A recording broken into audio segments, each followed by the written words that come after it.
Jeune dame, maintenant que tu n'as pas d'enfant, Dieu dit de jeûner pendant 3 jours. Et tu dis non, tu ne connais pas les jours qui viennent.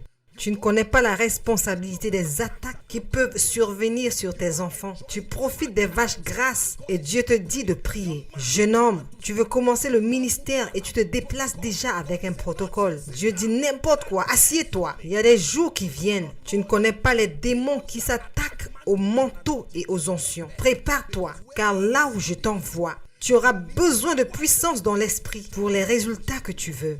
Puis-je te dire de ne pas te laisser apitoyer par les autres au point de ne pas te préparer pour les saisons importantes. Parfois, les gens peuvent t'aimer trop. Ils diront c'est trop. Ce jeûne est trop long. Cette chose est de trop. Ils ne connaissent pas les autres saisons à venir. Dieu dit, je veux te prendre et te donner de l'influence auprès des rois. Et le Seigneur dit, obtiens un autre diplôme. Suis un autre programme. Et ils disent, c'est trop. Mais le diable te trompe. Et le temps passe. Ne dis pas qu'il y a du temps pour tout. Mais laisse-moi te dire que lorsque tu achètes un produit, il y a quelque chose qui est écrit sur le produit, à consommer de préférence avant. Cela veut dire que si tu veux profiter de ce produit, consomme-le avant certaines dates. Imagine un homme de 45 ans retournant à l'école primaire. Oui, la connaissance n'est pas une perte, mais selon moi, si j'étais l'enseignant, cet homme ne passerait pas d'examen. Je lui donnerais la note P et je lui dirais de partir, car je sais qu'il perd probablement son temps. Pendant que les jeunes gens sautent de joie, cet homme pense à son enfant. Qu'est-ce qui ne va pas chez cet homme? Il y a des saisons. Il y a 4 saisons majeures dans la vie d'un homme. Les saisons dans la vie de chaque homme sont divisées en 4 cycles de 25 ans. Écoutez s'il vous plaît. Il y a l'étape du matin dans la vie de chaque homme. Elle représente les premiers 25 ans de ta vie. Que tu sois préparé ou non. Les 25 premières années de la vie d'un homme représentent l'étape du matin. C'est la période où tu peux faire des erreurs et t'en sortir indemne. La vie te pardonnera. Il y a certaines choses qui auraient dû se produire dans ta destinée à cet âge-là. Si dès l'instant que tu as 25 ans et certaines choses ne se sont pas encore produites, le temps est déjà contre toi. Selon les attentes de Dieu, à l'âge de 25 ans, tu aurais déjà rencontré Jésus-Christ. Tu ne devrais pas être en train d'errer espérant comprendre ce qu'est le salut. Non. À 25 ans, tu devrais être rempli du Saint-Esprit. À 25 ans, tu devrais maîtriser les clés du royaume. À 25 ans, tu devrais avoir bâti des relations stratégiques pour ta destinée. Il y a plusieurs gens qui sont nés de nouveau à l'âge de 30 ans. Tu as déjà 5 ans de retard par rapport à l'ombre des saisons. Quelqu'un de 18 ans peut jouer avec sa vie. Toi, à 35 ans, tu te joins à lui pour jouer. Qui est insensé? Cette personne peut jouer avec sa vie, se repentir plus tard et encore marcher dans les 25 ans. Pour toi, le temps est déjà passé. Tu n'as plus ce temps. Les 25 premières années de ta vie représentent le moment d'investir massivement dans ton esprit. Une banque de prière, une banque de la parole. C'est le moment de créer un historique d'engagement avec Dieu. La prochaine étape de ta vie s'appelle l'étape de l'après-midi. L'étape du matin est celle de l'apprentissage. Et l'étape de l'après-midi est celle de l'exécution. Elle représente les 25 prochaines années de ta vie, de 26 à 50 ans. Ce n'est pas le moment d'apprentissage. Si tu es toujours en train d'apprendre à cette étape, tu es en retard. Tu mêles 2 saisons en une. Cela signifie que tu as besoin d'une grâce supplémentaire de Dieu. Je dis cela parce qu'il y a plusieurs gens à qui Dieu dit en ce moment, tu as manqué les 25 premières années de ta vie. Tu es dans les 25 années suivantes, mais tu marches encore dans les 25 premières années. Cela veut dire que tu dois prier davantage, investir encore plus de temps. Un vieil homme de 60 ans dort et toi tu dors aussi. Apprenons-nous quelque chose ce soir. L'étape de l'exécution. Sais-tu que dans cette nation, il y a des gens qui sont devenus présidents dans leur trentaine, partout dans le monde? Est-ce que c'est vrai? Jésus-Christ, oh j'aime Jésus. Regarde ce qu'il faisait à l'âge de 12 ans. Maintenant tu comprends parce qu'il savait que la destinée se mesure par le temps. D'où à l'âge de 12 ans, alors que ses contemporains couraient et gérait les pressions de l'adolescence. Qu'est-ce que tu penses que Jésus faisait? Il était au temple. avec ceux qui étaient allés plus loin, rachetant le temps. Quand ses parents sont venus le ramener, il a dit, « Ne savez-vous pas que je dois être occupé des affaires de mon père ?» Un enfant de 12 ans. Pendant les 18 années suivantes, nous n'entendons plus parler de Jésus. La prochaine fois qu'il apparaît, c'est en tant qu'un homme de 30 ans, prêt en stature. Et en 3 années et demie, il a accompli sa mission et il l'a signée.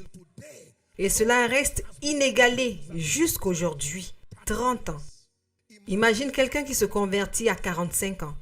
Le temps qu'il te faudra pour connaître le Saint-Esprit. Le temps qu'il te faudra pour trouver une église qui croit en la Bible. Le temps qu'il te faudra pour apprendre les principes du royaume.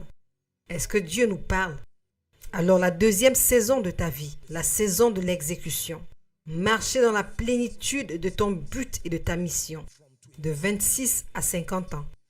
La troisième saison de ta vie s'appelle l'étape du soir. C'est la saison de l'héritage. À ce niveau, tu n'essayes plus de prouver quoi que ce soit. Il est attendu que pendant ce temps, ce moment de ta vie, à l'image de l'après-midi, où le soleil brille le plus fort, il est attendu que tu aies un impact maximum pour le royaume. À partir de 51 ans jusqu'à 75 ans, c'est une étape d'héritage. C'est à ce moment que tu commences à bâtir des institutions qui reflètent tes valeurs, des institutions prêtes à te survivre. Tu n'as pas réussi tant qu'il n'y a pas une génération qui adhère à tes pensées. Tu ne peux pas corriger ton propre travail et t'attribuer une note. C'est une génération qui nous dira si tu as réussi ou pas. Notre succès prouve que Jésus a réussi. C'est le succès de tes enfants qui montre si tu as réussi. Peu importe ce que tu profites maintenant, tu es toujours un étudiant. C'est lorsque quelqu'un qui vient de toi a réussi que nous savons que tu as réussi. Est-ce que Dieu nous aide ce soir?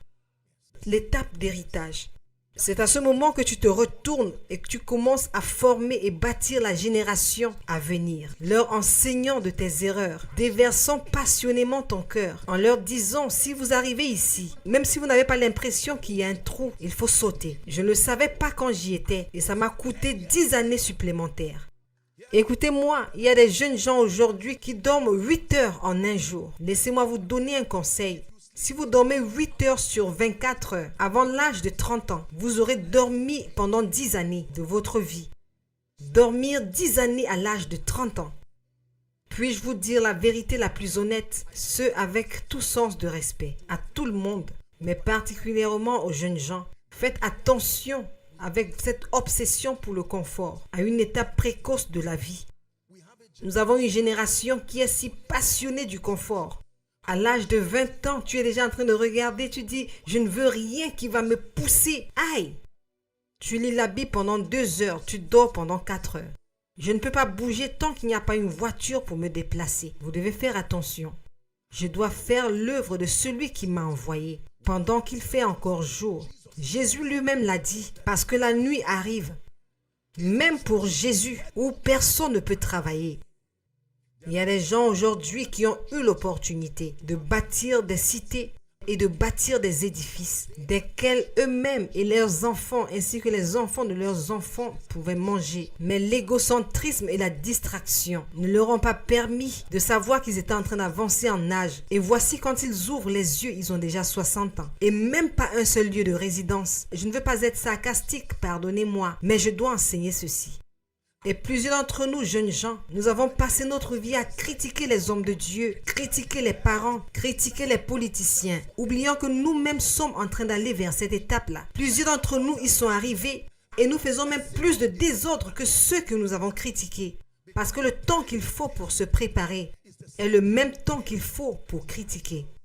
Pendant que tu critiques, que tu parles en mal des autres, le temps est toujours en train de te faire avancer, que tu sois préparé ou pas. Un jour, les rideaux vont s'ouvrir. Dieu nous parle-t-il maintenant?